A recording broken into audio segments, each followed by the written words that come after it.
দেশবাসী, আমি জানি আগামী জাতীয় নির্বাচন কখন হবে সে বিষয়ে সিদ্ধান্ত জানার জন্য রাজনৈতিক দল ও জনগণের মধ্যে বিপুল আগ্রহ রয়েছে। আমি বারবার বলেছি এই নির্বাচন ডিসেম্বর থেকে আগামী বছরের জুনের মধ্যে অনুষ্ঠিত হবে। এই সময়ের মধ্যে দেশে নির্বাচন উপযোগী পরিবেশ সৃষ্টির জন্য যা যা করা দরকার সরকার তাই করছে। এখানে মনে রাখা জরুরি, বাংলাদেশ স্বাধীনতার পর থেকে যতবার গভীর সংকটে নিমজ্জিত হয়েছে তার সবগুলোরই প্রধান কারণ ছিল ত্রুটিপূর্ণ নির্বাচন। ত্রুটিপূর্ণ নির্বাচন প্রক্রিয়ায় বারবার ক্ষমতা কক্ষিগত করার মধ্য দিয়ে একটি রাজনৈতিক দল বর্বর ফ্যাসিস্টে পরিণত হয়েছিল। এই ধরনের নির্বাচন যারা আয়োজন করে তারা জাতির কাছে অপরাধী হিসেবে চিহ্নিত হয়ে যায়। এমন নির্বাচনের মধ্য দিয়ে যে দল ক্ষমতায় আসে তারাও জনগণের কাছে ঘৃণিত হয়ে থাকে। এই সরকারের একটি বড় দায়িত্ব হলো একটি পরিচ্ছন্ন, উৎসবমুখর, শান্তিপূর্ণ, বিপুলভাবে অংশগ্রহণের পরিবেশে একটি নির্বাচন অনুষ্ঠান করা, এমন একটি নির্বাচন আয়োজন করা যাতে করে দেশ ভবিষ্যতে নতুন সংকটে না পড়ে। এই জন্য সবচেয়ে বেশি গুরুত্বপূর্ণ হলো প্রাতিষ্ঠানিক সংস্কার। যেই প্রতিষ্ঠানগুলো নির্বাচনের সঙ্গে সরাসরি জড়িত সেগুলোতে যদি সুশাসন নিশ্চিত করা না যায় তাহলে ছাত্র জনতার সকল আত্মত্যাগ বিফলে যাবে। সংস্কার, বিচার, নির্বাচন এই তিনটি ম্যান্ডেটের ভিত্তিতে আমরা দায়িত্ব গ্রহণ করেছিলাম। সেই বিবেচনায় আগামী রোজার ঈদের মধ্যে সংস্কার ও বিচারের বিষয়ে আমরা একটি গ্রহণযোগ্য জায়গায় পৌঁছতে পারব বলে বিশ্বাস করি। বিশেষ করে মানবতা বিরোধী অপরাধের বিচার, যা কিনা জুলাই গণ অভ্যুত্থানের শহীদদের প্রতি আমাদের সম্মিলিত দায়, সে বিষয়ে আমরা দৃশ্যমান অগ্রগতি দেখতে পারব। এতে আমাদের উপর আপনাদের অর্পিত ম্যান্ডেট ন্যূনতম হলেও বাস্তবায়ন করে যেতে পারব। সেই বিবেচনায় ও ইতিহাসে সবচেয়ে অবাধ, সুষ্ঠু, প্রতিদ্বন্দ্বিতামূলক ও গ্রহণযোগ্য নির্বাচন আয়োজনের জন্য সকল পক্ষের সঙ্গে আমরা আলোচনা করেছি। পাশাপাশি বিচার, সংস্কার ও নির্বাচন সংক্রান্ত চলমান সংস্কার কার্যক্রম পর্যালোচনা করে আমি আজ দেশবাসীর কাছে ঘোষণা করছি যে আগামী জাতীয় নির্বাচন 2026 সালের এপ্রিলের প্রথমার্ধের যে কোনো একটি দিনে অনুষ্ঠিত হবে।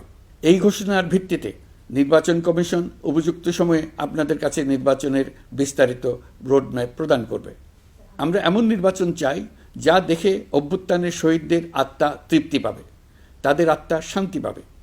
আমরা চাই আগামী নির্বাচনে সবচেয়ে বেশি ভোটার, সবচেয়ে বেশি প্রার্থী ও দল অংশ নেক।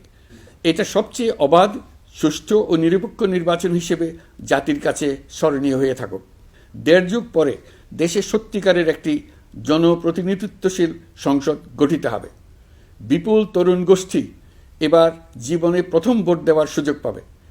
এসব লক্ষ্যে প্রয়োজনীয় সকল পদক্ষেপ নেওয়ার জন্য আমরা জাতির কাছে অঙ্গীকারবদ্ধ। আমি দেশবাসীর প্রতি আহ্বান জানাই, আপনারা সকল রাজনৈতিক দল এবং আপনাদের এলাকার প্রার্থীদের কাছ থেকে সুনির্দিষ্ট অঙ্গীকার আদায় করে নেবেন যেন আগামী সংসদের প্রথম অধিবেশনেই যেসব সংস্কারের প্রশ্নে ঐকমত্য অর্জিত হয়েছে তা কোনো প্রকার কাটাছেঁড়া ছাড়াই যেন তারা অনুমোদন করেন।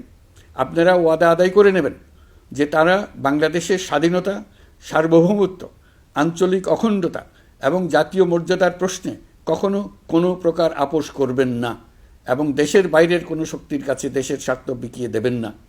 আপনারা তাদের কাছে সুনির্দিষ্ট প্রতিশ্রুতি আদায় করে নেবেন এই মর্মে যে তারা কখনোই কোনো অবস্থাতেই আপনাদের গণতান্ত্রিক অধিকার ও মানবিক মর্যাদার ক্ষুণ্ণ করবেন না। আপনারা তাদের কাছে অঙ্গীকার আদায় করে নেবেন যে তারা সম্পূর্ণ সততা ও স্বচ্ছতার সাথে দেশ পরিচালনা করবেন এবং সকল প্রকার দুর্নীতি, দলীয়করণ, টেন্ডারবাজি, সিন্ডিকেটবাজি, চাঁদাবাজি, সন্ত্রাসী কর্মকাণ্ড ইত্যাদি গণবিরোধী কাজ থেকে নিজেদেরকে সম্পূর্ণভাবে মুক্ত রাখবেন।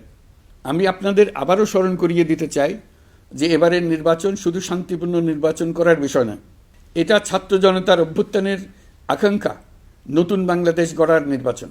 এই নির্বাচনে পরিচিত দলগুলিই থাকবে, তাদের পরিচিত মার্কাগুলিই থাকবে, কিন্তু ভোটারকে বের করে আনতে হবে যে এই মার্কার পেছনে আপনার কাছে ভোট প্রার্থীরা কে কতটুকু নতুন বাংলাদেশ গড়ার জন্য প্রস্তুত, কে কতটা প্রতিজ্ঞাবদ্ধ। আমরা যারা এই নির্বাচনে ভোটার হব তারা অত্যন্ত সৌভাগ্যবান এবং সৌভাগ্যবতী। আমরা একটা অনন্য ঐতিহাসিক ভূমিকা পালনের সুযোগ ও দায়িত্ব পাচ্ছি। আমরা জাতির নতুন যাত্রাপথ তৈরি করে দেওয়ার দায়িত্ব পাচ্ছি। আমরা নতুন রাজনৈতিক সংস্কৃতি সৃষ্টির মহান সুযোগটা পাচ্ছি।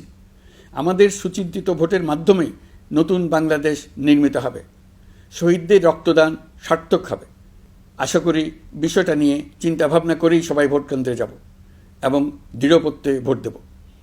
এখন থেকে ভাবনা চিন্তা শুরু করুন, আলোচনা শুরু করুন। এখন থেকে আপনাদের ভোটের গুরুত্বটা বুঝে নিন।